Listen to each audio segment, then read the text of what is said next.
ಪ್ರೀತಿ ವಿದ್ಯಾರ್ಥಿಗಳೇ ನಮಸ್ಕಾರ. ನಾನು ಒಂದು ಸಮಸ್ಯೆ ಮಾಡಿದೆ, ಕ್ರಿಯೆ ಸಮಸ್ಯೆ ಮಾಡಿದೆ ಕ್ಲಾಸಲ್ಲಿ. ಈ ಕ್ಲಾಸಲ್ಲಿ ನೋಡಿ ಈಗ ಯಾವ ಸಮಸ್ಯೆ ಮಾಡಬೇಕು? ಅಂಶಿ ಸಮಸ್ಯೆ.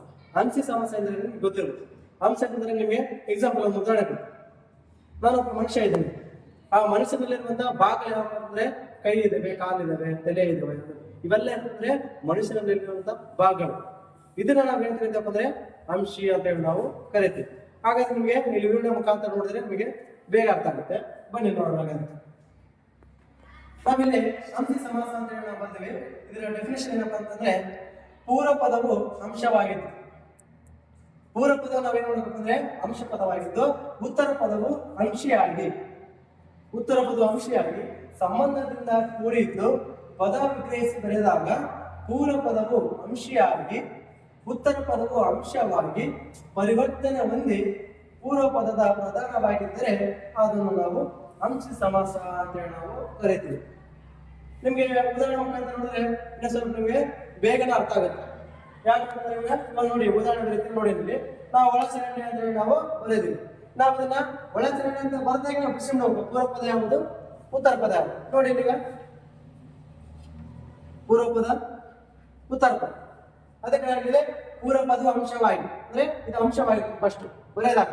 ಆವಾಗ ಏನಂತಂದ್ರೆ ಉತ್ತರ ಪದವು ಅಂಶಿಯಾಗಿ, ಉತ್ತರ ಪದ ಏನಂತಂದ್ರೆ ಅಂಶ ಆಗಿದೆ, ಪೂರ್ವ ಪದ ಏನಂತಂದ್ರೆ ಇಲ್ಲಿ ಅಂಶವಾಗಿರುತ್ತೆ. ಉತ್ತರ ಪದ ಅಂಶಿಯಾಗಿ ಸಂಬಂಧದಿಂದ ಕೂಡಿದ್ದು, ಎರಡು ಸಂಬಂಧದಿಂದ ಕೂಡಿದ್ದು ಪದ ವಿಗ್ರಹಿಸಿ ಬರೆದಾಗ. ಪದ ವಿಗ್ರಹಿಸಿ ಅಂತಂದ್ರೆ ಈ ಪದವನ್ನು ನಾವು ಬಿಡಿಸಿದಾಗ, ನಾವು ಬಿಡಿಸೋದಾಗ ಅಂದ್ರೆ ಒಳ ಪ್ಲಸ್ ಚರಂಡಿ, ಒಳ ಚರಂಡಿ ಈ ರೀತಿ ಬಿಡಿಸಂಗಿಲ್ಲ. ಅದು ಯಾಕಪ್ಪ ಅಂತಂದ್ರೆ ನಾವು ನಿಮ್ಗೆ ಒಂದು ಉದಾಹರಣೆ ಹೇಳ್ತೀವಿ. ಇದೇ ತರ ಒಂದು ಉದಾಹರಣೆ ಕಥೆ ಹೇಳ್ತೀವಿ. ಏನಪ್ಪ ಅಂತಂದ್ರೆ ಒಂದು ಊರಲ್ಲಿ ಒಬ್ಬ ಹುಡುಗ ಹೇಳ್ತಾನ. ಆ ಹುಡುಗ ತಕ್ಕ ಒಂದು ಬಾಲ ಆಡ್ತಾ ಇರ್ತಾನ. ಆಕಸ್ಮಿಕವಾಗಿ ಆ ಬಾಲ ಏನಂತಂದ್ರೆ ಒಂದು ಚರಂಡಿ ಒಳಗಡೆ ಬಿದ್ದುಬಿಡುತ್ತೆ. ಆ ಚರಂಡಿ ಒಳಗಡೆ ಬಿದ್ದಾಗ ಸೀದಾ ಅವನ ಹತ್ರ ಹೋಗಿ ಏನಂತ ಹೇಳ್ತಾನಪ್ಪ ಅಂತಂದ್ರೆ, ನನ್ನ ಬಾಲು ಚರಂಡಿ ಒಳಗೆ ಬಿದ್ದತ್ತೆ ಅಂತ ಹೇಳ್ತಾನ. ಒಳಗೆ ಚರಂಡಿಯಲ್ಲಿ ಬಿದ್ದತ್ತೆ ಅಂತ ಹೇಳಕ್ ಬರಲ್ಲ, ಅರ್ಥ ಕಲ್ಪಿತವಲ್ಲ. ಚರಂಡಿಯಲ್ಲಿ ಒಂದು ಭಾಗವಾದಂತ ಒಳೆ, ಅದಕ್ಕೆ ಏನಂತಾನ, ನನ್ನ ಚೆಂಡು ಚರಂಡಿಯ ಒಳಗೆ ಬಿಡುತ್ತೆ ಅಂತ ಹೇಳ್ತಾನ. ಆಗ ಏನಾಗುತ್ತೆ, ನಾವು ಬಿಡಿಸ್ಬೇಕಂತ ಏನ್ಬಿಡ್ತಪ್ಪ ಅಂದ್ರೆ ಇಲ್ಲಿ ಚರಂಡಿಯ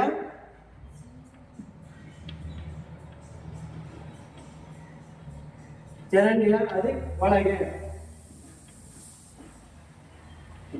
ಒಳಗೆ ಒಳ ಚರಂಡಿ ಅಂತ ನಾವು ಕರಿತೀವಿ.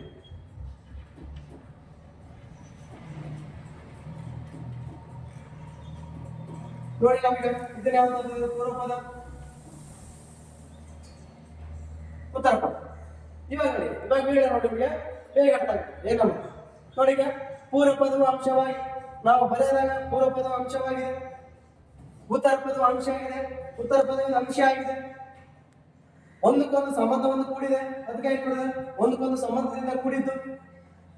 ಪದ ವಿಗ್ರಹಿಸಿದಾಗ ಅಂದ್ರೆ ಪದವನ್ನು ನಾವು ಬಿಡಿಸಿ ಬರೆದಾಗ, ಪದ ವಿಗ್ರಹಿಸಿದಾಗ ಅಂದ್ರೆ ಪದವನ್ನು ನಾವು ಬಿಡಿಸಿ ಬರೆದಾಗ ಪೂರ್ವ ಪದವು ಅಂಶಿಯಾಗಿ ನೋಡಿ, ಪೂರ್ವ ಪದವು ಅಂಶಿಯಾಗಿ, ಪೂರ್ವ ಪದದ ಇದು ಏನಾಯ್ತು ಅಂದ್ರೆ ಅಂಶಿಯಾಗಿ, ಪೂರ್ವ ಪದವು ಅಂಶಿಯಾಗಿ, ಉತ್ತರ ಪದವು ಅಂಶವಾಗಿ, ಉತ್ತರ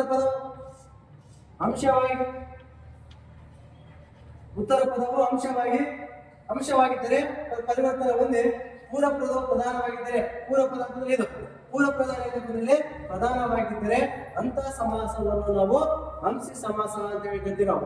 ಸರ್ ಯಾಕೆ ಸರ್ ಇಲ್ಲಿ ಚರಂಡಿಯ ಪದ ಪ್ರಧಾನ ಯಾಕಾಗಿದೆ, ಉತ್ತರ ಪದ ಯಾಕಾಗಿಲ್ಲ ಅಂತ ನಿಮಗೆ ಡೌಟ್ಸ್ ಬರ್ಬೋದು. ಅದಕ್ಕೆ ನಾನು ಕೇಳ್ತೀನಿ ನೋಡಿ. ಚರಂಡಿಯಲ್ಲಿ ಒಳಗೆ ಅಂತಂದ್ರೆ ಚರಂಡಿಯಲ್ಲಿ ಭಾಗವಾದಂತ ಒಳಗೆ ಒಂದು ಭಾಗ ಇದೆ, ಒಳಗೆ ಎಂಬುದು ಒಂದು ಭಾಗ. ಚರಂಡಿ ಒಳಗೆ ಇತ್ತು, ಏನು ಮೇಲೆ ಇತ್ತು, ಕೆಳಗೆ ಇತ್ತು ಗೊತ್ತಿಲ್ಲ. ಅದಕ್ಕೆ ಇಲ್ಲಿ ಪೂರ್ವ ಪದ ಪ್ರಧಾನವಾಗಿರ್ತದೆ. ಯಾಕಂದ್ರೆ ಚರಂಡಿ ಎಂಬುದು ಅಂತಂದ್ರೆ ಚರಂಡಿ ಒಳಗೆ ಅಂತಂದ್ರೆ ಒಂದು ಭಾಗ, ಒಳಗೆ ಎಂಬುದು ಒಂದು ಭಾಗ. ಚರಂಡಿಗೆ ಒಂದು ಭಾಗ ಏನಪ್ಪ ಅಂದ್ರೆ ಒಳಗೆ, ಅದು ಒಳಗಿತ್ತು, ಇನ್ನು ಮೇಲೆ ಇತ್ತು ಗೊತ್ತಿಲ್ಲ. ಅದಕ್ಕೆ ಇಲ್ಲಿ ಪ್ರಧಾನವಾಗಿರ್ತದೆ ಪೂರ್ವ ಪದವಾಗ್ತದೆ ಅಂತೇಳಿ ನಾವು ಹೇಳ್ಬೋದು. ಇದೊಂದು ಸರಿ ನೋಡಿ, ಇಲ್ಲಿ ಪೂರ್ವ ಪದವು ಅಂಶಿಯಾಗಿ, ಪೂರ್ವ ಪದವು ಅಂಶಿಯಾಗಿದೆ, ಉತ್ತರ ಪದವು ಅಂಶಿಯಾಗಿ ಸಂಬಂಧದಿಂದ ಕೂಡಿದ್ದು. ಎರಡು ಏನಾಗ್ತದೆ, ಒಂದಕ್ಕೊಂದು ಸಂಬಂಧವನ್ನು ಹೊಂದಿರಬೇಕು. ಕೂಡಿದ್ದು ಪದ ಬಿಡಿಸಿದಾಗ ನಾವು ಬಿಡಿಸಿದ್ದೀನಿ ನಾನು. ಪದ ಬಿಡಿಸಿದಾಗ ಪೂರ್ವ ಪದ ಏನಾಗ್ತದೆ ಅಂಶ ಆಗಿದೆ. ನೋಡಿ, ಪೂರ್ವ ಪದ ಅಂಶ ಆಗಿದ್ದು ಅಂಶ ಆಯ್ತೀನಿ ಬಿಡಿಸಿದಾಗ. ಅಲ್ಲಿ ಪೂರ್ವ ಪದ ಅಂಶ ಆಯ್ತದೆ ಏನಾಯ್ತಪ್ಪ ಅಂದ್ರೆ ಉಲ್ಟಾ ಆಯ್ತದೆ. ಇದೇನಾಯ್ತಪ್ಪ ಅಂದ್ರೆ ಉಲ್ಟಾ ಆಯ್ತು. ಇದೇನಾಯ್ತಪ್ಪ ಅಂದ್ರೆ ಇಲ್ಲಿ ಪೂರ್ವ ಪದ ಇದ್ದು ಉತ್ತರ ಪದ ಆಯ್ತು, ಉತ್ತರ ಪದ ಇದ್ದು ಪೂರ್ವ ಪದ ಆಯ್ತು. ಅದಕ್ಕೆ ನಾವು ಹೇಳ್ತಂದ್ರೆ ಪೂರ್ವ ಪದವು ಅಂಶ ಆಯ್ತು, ಪೂರ್ವ ಪದವು ಅಂಶ ಆಯ್ತು, ಉತ್ತರ ಪದವು ಅಂಶವಾಯ್ತು.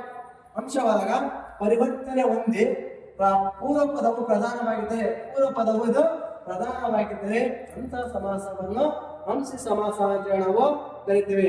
ಪ್ರತಿಯೊಂದು ಸಮಾಸಗಳನ್ನು ಬಿಡಿಸ್ಬೇಕಂದ್ರೆ ನಾವು ವಿಭಕ್ತಿ ಪ್ರತ್ಯಯವನ್ನು ಸೇರಿಸ್ಬೇಕಂತ ಹೇಳಿದ್ದೇನೆ.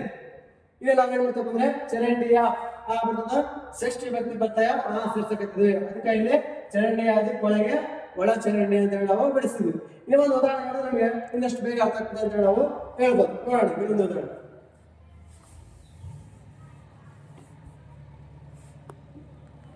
ನೋಡಿ ಇಲ್ಲಿ ಮುಂಬಾಗಿಲು, ಮುಂಬಾಗಿಲು ಬಿಡಿಸ್ಬೇಕಂದ್ರೆ ನಾವೇನ್ ಬಿಡಿಸ್ಬೇಕು ಇಲ್ಲಿ ಇದು ಯಾವ ಪದ ಅಂತ ಹೇಳಿದ್ರೆ ಪೂರ್ವ ಪದ ಅಂತೇಳಿ ಮೊದಲೇ ಬಿಡಿಸ್ಕೋಬೇಕು. ಇದು ಉತ್ತರ. ನಾವು ಬಿಡಿಸ್ಬೇಕಂತಂದ್ರೆ ಇಲ್ಲಿ ನಾವೇನ್ ಬಿಡಿಸ್ಬೇಕು ಅಂದ್ರೆ ಬಾಗಿಲು, ಬಾಗಿಲ ಪ್ಲಸ್ ಅಧಿಕ್ ಮುಂದೆ, ಬಾಗಿಲು ಅಧಿಕ್ ಮುಂದೆ ಮುಂಬಾಗಿಲು ಅಂತ ಹೇಳಿ ನಾವು ಬರೀತೀವಿ.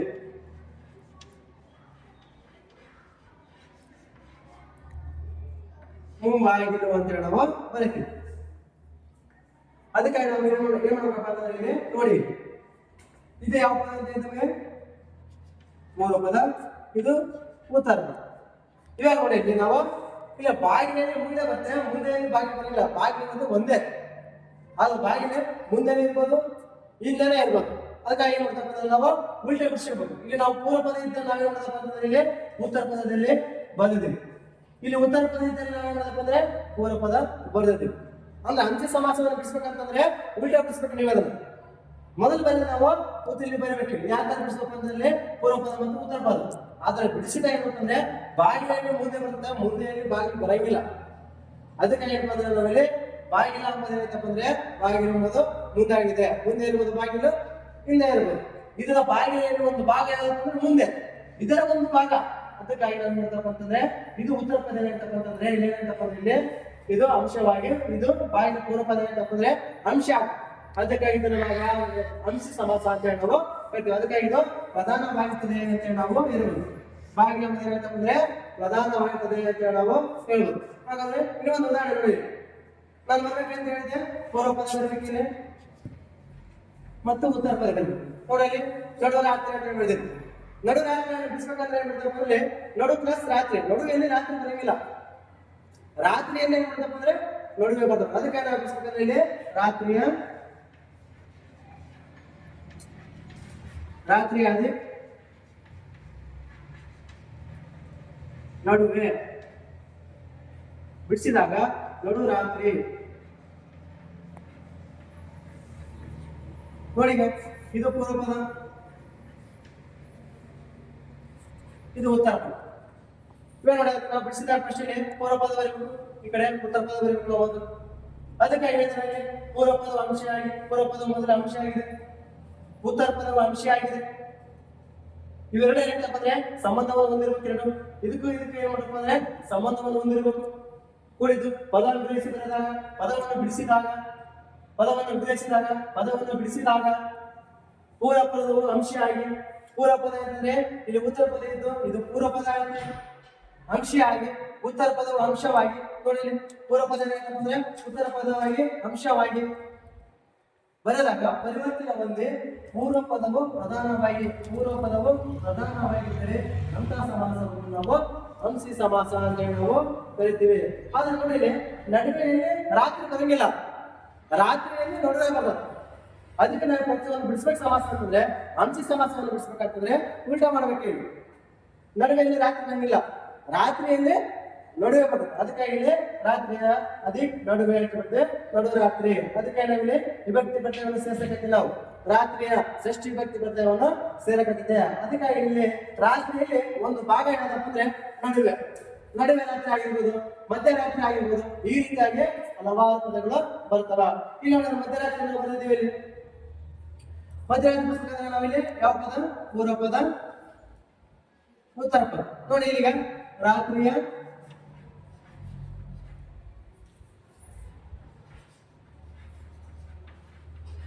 ರಾತ್ರಿಯಲ್ಲಿ ಮಧ್ಯ,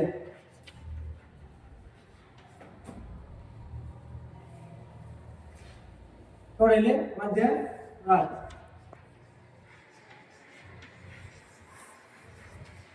ಇವಾಗ ನೋಡಿ ಅಲ್ಲಿ ನಾವು ಮಧ್ಯರಾತ್ರಿ ಮಾಡಿದಾಗ ನಾವು ಪೂರ್ವ ಪದ ಉತ್ತರ ಪದ ಇದನ್ನ ಏನ್ ಮಾಡ್ತಪ್ಪ ಅಂದ್ರೆ ಉಲ್ಟಾ ಮಾಡ್ಕೊಂಡು ರಾತ್ರಿ ಇದ್ದಿದ್ದ ಏನ್ ಮಾಡ್ತಪ್ಪ ಅಂದ್ರೆ ಪೂರ್ವ ಪದ ಆಗ್ತದೆ.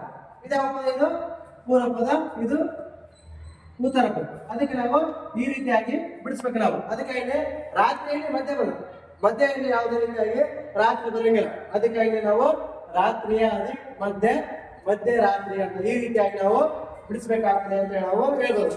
ಲಾಸ್ಟ್ ನಮಗೆ ತುದಿಗಾಲು ಇದೆ. ತುದಿಗಾಲು ಅನ್ನೋದು ನೀವೇ ಬಿಡಿಸಿ ಕಮೆಂಟ್ ಮಾಡ್ಬೇಕಂತ ಹೇಳಿ ನಾನು ಹೇಳ್ತೀನಿ. ಇದನ್ನ ನೀವು ಕಮೆಂಟ್ ಮಾಡಬೇಕು. ತುದಿಗಾಲು ಯಾವ ರೀತಿ ಬಿಡಿಸ್ತೀರಾ? ಇಲ್ಲಿ ನಾನು ಫಸ್ಟ್ ಆಫ್ ಆಲ್ ನೀವು ಪೂರ್ವ ಪದ ಮಾಡ್ಬೇಕು, ಈ ಕಡೆ ಉತ್ತರ ಪದ ಬರುತ್ತೆ. ನೀವಿಲ್ಲಿ ಮಧ್ಯದಾಗಿ ಅಂದ್ರೆ ಇಲ್ಲಿ ಉತ್ತರ ಪದ ಏನಂತಂದ್ರೆ ಪೂರ್ವ ಪದ ಆಗ್ತದೆ, ಪೂರ್ವ ಪದ ಏನಂತಂದ್ರೆ ಉತ್ತರ ಪದ ಆಗ್ತದೆ. ಅದಕ್ಕಂದ್ರೆ ಒಂದು ಭಾಗ ಇರಬೇಕು ನೋಡಿ. ನಾನು ಇಲ್ಲಿ ಬಂದಿದ್ದೀನಿ, ರಾತ್ರಿಯಲ್ಲಿ ಮಧ್ಯ ಬರುತ್ತೆ, ಮಧ್ಯದಲ್ಲಿ ರಾತ್ರಿ ಬರಂಗಿಲ್ಲ. ಅದಕ್ಕೆ ನಾವಿಲ್ಲಿ ರಾತ್ರಿ ಅದಕ್ಕೆ ಮಧ್ಯ ಇದೆ ರಾತ್ರಿ ಬರ್ತದೆ. ಅದಕ್ಕಾಗಿ ನಮಗೆ ಯಾವ್ದಕ್ಕೆ ಪೂರ್ವ ಪದ ಏನಂತಪ್ಪ ಅಂತಂದ್ರೆ ನಮ್ಗೆ ಇಲ್ಲಿ ಪ್ರಧಾನವಾಗಿರ್ಬೇಕು ಅಂತ ಹೇಳಿ ನಾವು ಹೇಳ್ಬೋದು. ಪೂರ್ವ ಪದ ಪ್ರಧಾನವಾಗಿದ್ದರೆ ಅದನ್ನು ನಾವು ಅಂಶಿ ಸಮಾಸ ಅಂತ ಹೇಳಿ ನಾವು ಕರಿತೀವಿ. ಇನ್ನು ಒಂದು ಕೆಲವು ಉದಾಹರಣೆ ನೋಡಿದ್ರೆ ಇನ್ನಷ್ಟು ಬೇಗ ಅರ್ಥ ಆಗ್ತದೆ ಅಂತ ಹೇಳಿ ನಾವು ಹೇಳ್ಬೋದು. ನೋಡೋಣ ಬನ್ನಿ. ನೋಡಿ ಅಲ್ಲಿ ಮುಂಗಾಲು ಅಂತ ಹೇಳಿದ್ರೆ ನಾವು ಆ ಮುಂಗಾಲನ್ನು ನಾವು ಬಿಡಿಸಿದಾಗ ಯಾವ ರೀತಿಯಾಗಿ ಬಿಡಿಸಬೇಕು ಅಂತಂದ್ರೆ ಇಲ್ಲಿ ನೋಡಿ, ಕಾಲಿನ ಅಧಿಕ್ ಮುಂದೆ ಮುಂಗಾಲು. ಇದು ಯಾವ ಪದ ಅಂತ ಹೇಳಿದ್ರೆ ಇದು ಪೂರ್ವ ಪದ, ಇದು ಉತ್ತರ ಪದ. ನೀವು ಫಸ್ಟ್ ಅಂಶ ಸಮಾಸವನ್ನು ಬಿಡಿಸ್ಬೇಕಂದ್ರೆ ಇದನ್ನ ಬಿಡಿಸ್ಬೇಕು ಫಸ್ಟ್ ನೀವು. ಇದು ಪೂರ್ವ ಪದ, ಇದು ಉತ್ತರ ಪದ. ನೋಡಿ ನಾವು ಇದನ್ನ ಉಲ್ಟಾ ತಗೊಂಡಿವಿ. ಇಲ್ಲಿ ಉತ್ತರ ಪದ ಇದ್ದನ್ನ ನಾವು ಪೂರ್ವ ಪದ ಮಾಡಿದ್ವಿ. ಕಾಲಿನ ಅಧಿಕ್ ಮುಂದೆ ನೋಡಿ, ಇದನ್ನ ನಾವು ಉಲ್ಟಾ ತಗೊಂಡಿವಿ. ಉತ್ತರ ಪದ ತಗೊಂಡಿ ನಾವು ಪೂರ್ವ ಪದ ಉತ್ತರ ತಗೊಂಡಿವಿ, ಉತ್ತರ ಪದ ಪೂರ್ವ ತಗೊಂಡಿವಿ. ಅದಕ್ಕೆ ನಾವು ಕಾಲಿನ ಅಧಿಕ್ ಮುಂದೆ ಏನ್ ಮಾಡ್ತಕ್ಕಂದ್ರೆ ಕಾಲಿನ ಏನ್ ಮಾಡ್ತಕ್ಕಂದ್ರೆ ಮುಂದೆ ಬರುತ್ತೆ, ಹಿಂದೆ ಬರ್ಬೇಕು. ಮುಂದೆ ಬಂದೇನಪ್ಪ ಅಂದ್ರೆ ನಾವು ಕಾಲಿನ ಒಂದು ಭಾಗ ಮುಂದೆ ಕಾಲು ಮುಂದೆ ಇದೇನೋ ಹಿಂದೆ ಇದೇನೋ ಮ್ಯಾಗಿದೇನೋ ಕೆಳಗಿದೇನೋ ಗೊತ್ತಿಲ್ಲ. ಅದಕ್ಕೆ ಏನಪ್ಪಂದ್ರೆ ಕಾಲಿನಲ್ಲಿ ಒಂದು ಭಾಗ ಏನಪ್ಪ ಅಂದ್ರೆ ಮುಂದೆ. ಅದಕ್ಕೆ ಏನಪ್ಪಂದ್ರೆ ಕಾಲಿನ ಮುಂದೆ ಏನಂತಂದ್ರೆ ಪ್ರಧಾನವಾಗಿರ್ತದೆ, ಅಂದ್ರೆ ಪೂರ್ವ ಪದ ಪ್ರಧಾನವಾಗಿದ್ದರೆ ಅಂತ ಸಮಾಸವನ್ನು ಅಂಶಿ ಸಮಾಸ ಅಂತೇಳಿ ನಾವು ಕರೀತೀವಿ. ನೋಡಿ ಒಳಕೋಟೆ ಅಂತ ಬರೆದಿದ್ರಲ್ಲಿ ಒಳಕೋಟೆ ಅಂತಂದ್ರೆ ನಾವು ಫಸ್ಟ್ ಹೇಳ್ತಿದ್ದನ್ನ ಪೂರ್ವ ಪದ ಅಂತ ಬರೀಬೇಕು, ಇದನ್ನ ನಾವು ಉತ್ತರ ಪದ ಅಂತ ಬರೀಬೇಕು. ನೋಡಿ ಬಿಡಿಸ್ಬೇಕಂದ್ರೆ ನಾವು ಒಳಕೋಟೆಯನ್ನು ಬಿಡಿಸಿದಾಗ ಏನಾಗ್ತಪ್ಪ ಅಂದ್ರೆ ನಾವಿಲ್ಲಿ ಇದು ಏನಾಗ್ತಪ್ಪ ಅಂದ್ರೆ ಪೂರ್ವ ಪದ, ಇದು ಉತ್ತರ ಪದ. ಒಳಕೋಟೆಯನ್ನು ಬಿಡಿಸ್ಬೇಕಂದ್ರೆ ಉಲ್ಟಾ ಮಾಡ್ಬೇಕು. ಉತ್ತರ ಪದ ಇದ್ದಾಗ ಪೂರ್ವ ಪದ ಮಾಡಬೇಕು. ಕೋಟೆಯ ಅಧಿಕ್ ಒಳಗೆ, ಇಲ್ಲಿ ಕೋಟೆಯ ಒಂದು ಭಾಗ ಏನಪ್ಪ ಅಂದ್ರೆ ಒಳಗೆ. ಕೋಟೆ ಒಳಗಿದನು ಹೊರಗಿದನು ಗೊತ್ತಿಲ್ಲ. ಕೋಟೆಯ ಒಂದು ಭಾಗ ಒಳಗೆ. ಕೋಟೆ ಬದಲಾಯಿತಂದ್ರೆ ಪ್ರಧಾನವಾಗಿರ್ತದೆ. ಕೋಟೆಯಲ್ಲಿ ಒಳಗೆ ಬರುತ್ತೆ, ಒಳಗೆ ಇಲ್ಲಿ ಕೋಟೆ ಬರಂಗಿಲ್ಲ. ಕೋಟೆಯ ಒಂದು ಭಾಗ ಯಾವ್ದಪ್ಪ ಅಂದ್ರೆ ಒಳಗೆ. ಆ ಕೋಟೆ ಒಳಗಿತ್ತು ಹೊರಗೈತೆ ಗೊತ್ತಿಲ್ಲ. ಅದಕ್ಕಪ್ಪ ಅಂದ್ರೆ ಕೋಟೆಯ ಒಂದು ಭಾಗ ಏನಂತಂದ್ರೆ ಒಳಗಾಗಿರುತ್ತೆ. ಅದಕ್ಕೆ ಏನಂತಂದ್ರೆ ಪೂರ್ವ ಪದ ಏನಂತಂದ್ರೆ ಪ್ರಧಾನವಾಗಿರ್ತದೆ. ಅದಕ್ಕಾಗಿ ಇದು ಯಾವ ಸಮಾಸಪ್ಪ ಅಂದ್ರೆ ಅಂಶಿ ಸಮಾಸ ಅಂತ ಹೇಳಿ ನಾವು ಹೇಳ್ಬೋದು. ನೋಡಿ ಹಿಂದೆ ಬರ್ಕೊಂಡಿದ್ದಾರೆ, ಇದು ಪೂರ್ವ ಪದ, ಇದು ಉತ್ತರ ಪದ. ಬರ್ಕೊಳ್ಬೇಕು ನೀವೀಗ, ಬರ್ಕೊಂಡಾಗ ನಿಮಗೆ ಬೇಗ ಅರ್ಥ ಆಗ್ತದೆ. ನೋಡಿ ಇಲ್ಲಿ ತಲೆಯ ಅಧಿಕ್ ಹಿಂದೆ ಅಂತ ಹೇಳ ಬರುತ್ತೆ. ಹಿಂದೆ ಬಿಡಿಸ್ಬೇಕಂದ್ರೆ ಯಾವ ಬಿಡಿಸ್ಬೇಕಪ್ಪ ಅಂದ್ರೆ ಇಲ್ಲಿ ತಲೆಯ ಪ್ಲಸ್ ಅಧಿಕ್ ಹಿಂದೆ ಅಂದ್ರೆ ತಲೆ ಮುಂದೆ ಐತೆ ಹಿಂದೆ ಗೊತ್ತಿಲ್ಲ.